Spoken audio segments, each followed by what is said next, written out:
ഈ April May മാസങ്ങളിൽ ജപ്പാനിലെ ഏറ്റവും വലിയ ടൂറിസ്റ്റ് ഡെസ്റ്റിനേഷനായ ആൽപൈൻ ക്രൂബെ ടക്കയാമ മൗണ്ടൻ ലോകസഞ്ചാരികൾക്കായി തുറക്കുകയാണ്. എന്താണ് ടക്കയാമ മൗണ്ടൻ?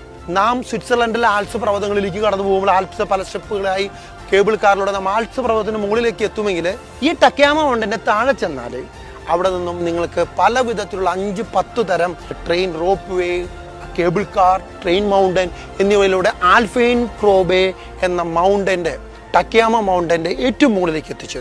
അവിടെയാണ് ലോകവിസ്മയികളെ എല്ലാ സഞ്ചാരികളെയും അത്ഭുതപ്പെടുത്തുന്ന ദ സ്നോ കോറിഡോർ. എന്താണ് സ്നോ കോറിഡോർ?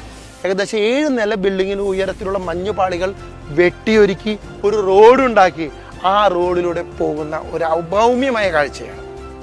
അതുപോലെ തന്നെ art gallery, Tokyo, Osaka, Hiroshima എന്നിവയിലുള്ള അറ്റനവധി കാഴ്ചകൾ ഉൾപ്പെടുത്തിക്കൊണ്ടുള്ള ഒരു യാത്രയാണ് മെയിൽ ഞങ്ങൾ ഒരുക്കുന്നത്.